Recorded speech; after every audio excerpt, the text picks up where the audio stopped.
Marhaban ya Ramadan. Bismillahirrahmanirrahim. Assalamualaikum warahmatullahi wabarakatuh. Alhamdulillahirabbil alamin. Wassalatu wassalamu ala asrofil anbiya'i wal mursalin sayyidina Muhammadin wa ala alihi wa sahbihi ajmain. Rabbi shrah li sadri wa yassir li amri wahlul 'uqdatam min lisani yafqahu qawli. Amma ba'du. Yang terhormat Pembina Yayasan SMK Kartini Jember, yang terhormat Ibu Kepala SMK Kartini Jember, yang terhormat Bapak Ibu Waka dan Kajur SMK Kartini Jember, yang terhormat Bapak Ibu Guru dan staf karyawan SMK Kartini Jember, serta anak-anakku, siswa-siswi SMK Kartini Jember kelas 10 yang berbahagia. Puji syukur kita panjatkan kehadirat Allah Subhanahu wa Ta'ala yang telah melimpahkan rahmat, taufik, hidayah, dan inayahnya kepada kita semua sehingga kita bisa melaksanakan kegiatan Pekan Ramadan 1442 Hijriah dalam keadaan sehat walafiat tanpa kurang suatu apapun. Meskipun kegiatan ini dilaksanakan secara daring karena untuk mencegah penyebaran virus COVID-19 yang masih melanda negeri kita, namun kita harus tetap semangat. Dan semoga kita semua bisa menjalankan ibadah puasa selama 1 bulan penuh. Amin. Tak lupa sholawat serta salam kita junjungkan kepada Nabi Muhammad SAW beserta keluarga dan para sahabatnya. Mudah-mudahan kita semua mendapatkan syafaatnya di yaumul akhir nanti. Amin, amin, Allahumma amin. Siswa-siswi SMK Kartini Jember yang dimuliakan Allah, perkenankanlah Ibu Resti di sini selaku pembawa acara untuk membacakan susunan acara pada hari ini. Adapun susunan acara pada hari ini adalah 1. Pembukaan, 2. Penyampaian materi, dan 3. Penutup.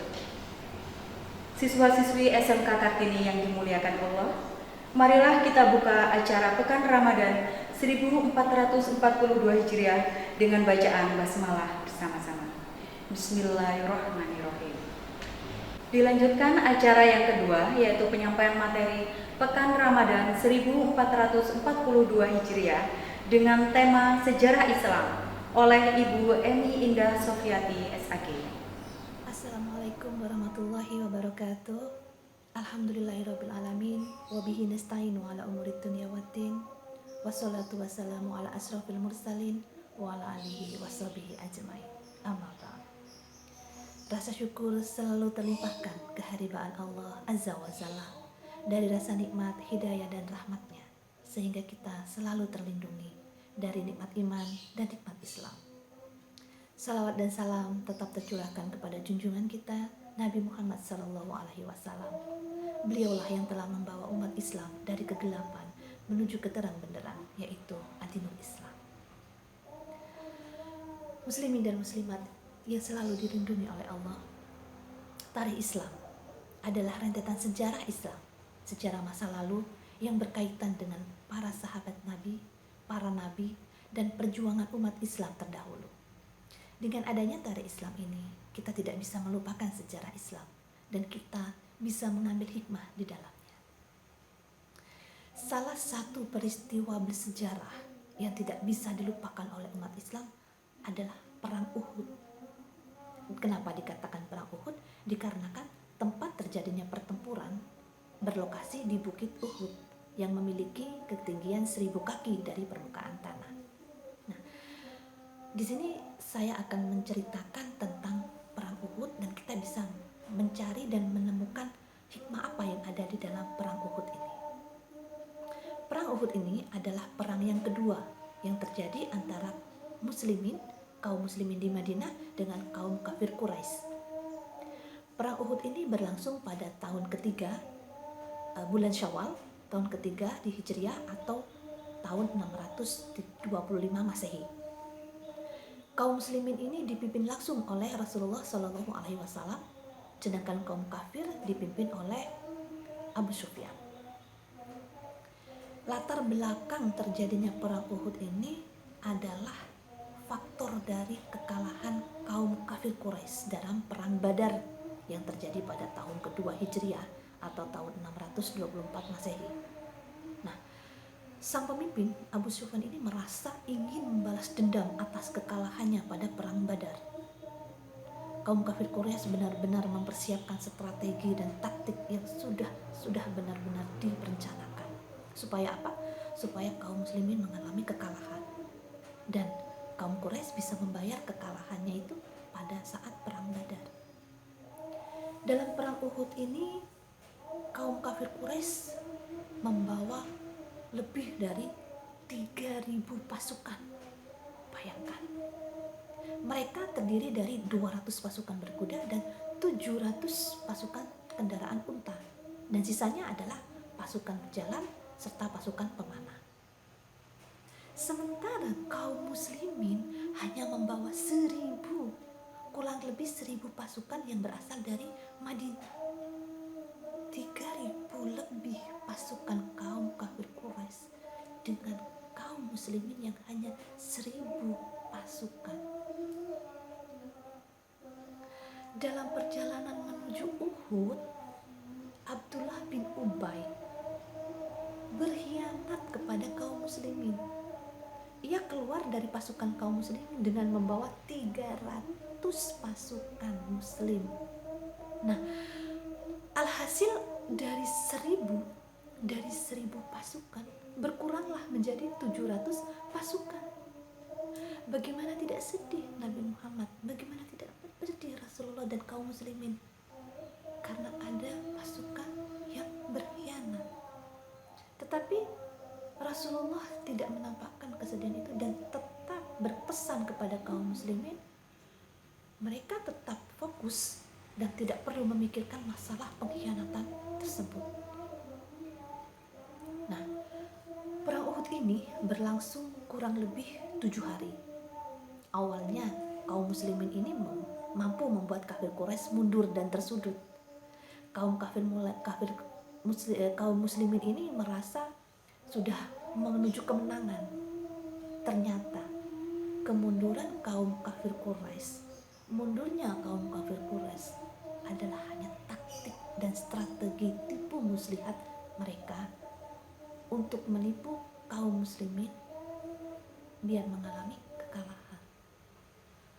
Sebelumnya Nabi Muhammad sudah berpesan kepada kaum muslimin bahwa saat berperang untuk pasukan pemanah yang ada di atas bukit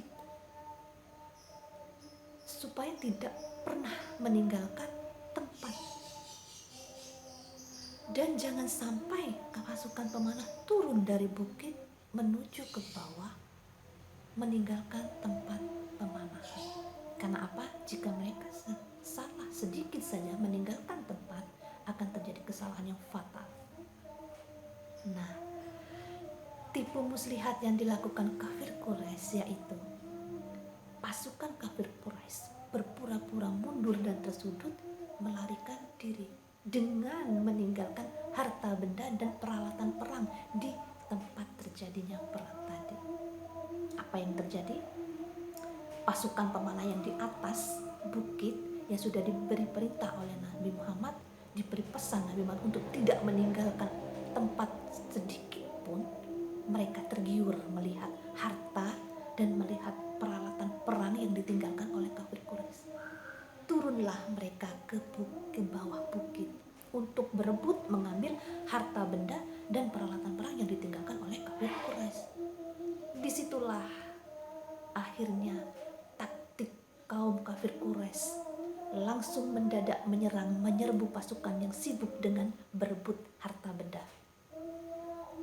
Kaum kafir Quraisy langsung bisa meringkus kaum muslimin dan kaum muslimin terpojok mengalami kekalahan. Dari peristiwa perang ini banyak sekali kaum muslimin yang meninggal. Kesedihan yang diterima oleh Nabi Muhammad dalam perang Uhud ini dan bisa mengendalikan nafsu sabarnya yaitu: pertama, dari pengkhianatan Abdullah bin Ubay dengan membawa 300 pasukan. Yang kedua, tidak patuhnya pasukan pemanah atas perintah pimpinan, atas perintah Nabi untuk tidak meninggalkan tempat. Yang ketiga,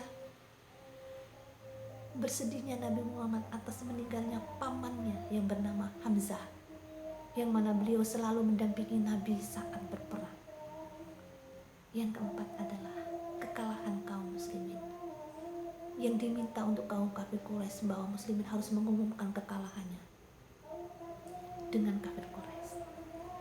Tetapi Nabi Muhammad tetap bersabar menerima kekalahan dan tetap bersabar menerima kesedihan yang didapat dalam perang Uhud. Muslimin dan muslimat yang dilindungi Allah, dari peristiwa ini apa yang dapat kita ambil? Hikmah apa yang dapat kita ambil dari kejadian ini? Di sini kita bisa memetik suatu peristiwa bahwa kekurang patuhan dan kekurang taatannya seseorang atau pasukan kepada pimpinan akan berakibat fatal dan akan terjadi kesalahan yang sangat besar. Inilah pelajaran berharga, bahwa ketaatan pada Rasul, ketaatan pada pimpinan itu akan membawa keselamatan dunia dan akhirat kepada diri kita sendiri. Jadi tetap taatlah kepada perintah, tetap taatlah kepada perintah pimpinan, taat kepada perintah orang tua. Janganlah kita membantah dan janganlah kita melupakan pesan atau perintah dari pimpinan dan pesan atau perintah dari orang tua, karena semua itu akan membawa keselamatan kita di dunia dan akhirat. Terima kasih, semoga bermanfaat apa yang sudah kami ceritakan, apa yang kami sampaikan. Akhirul kata, fastabiqul khairat, wabillahi taufiq wal hidayah, wassalamualaikum warahmatullahi wabarakatuh. Demikian tadi penyampaian materi dari Ibu Emi Enda Sofia TSAG selaku guru PAI SMK Kartini Jember. Semoga bisa menambah wawasan pengetahuan bagi kita semua. Marilah kita akhiri kegiatan ini dengan bacaan hamdalah bersama-sama. Alhamdulillahirabbil alamin. Terima kasih atas perhatiannya, dan Bu Resti selaku pembawa acara memohon maaf yang sebesar-besarnya apabila selama memandu acara ini terdapat kesalahan dan kekeliruan. Wassalamualaikum warahmatullahi wabarakatuh.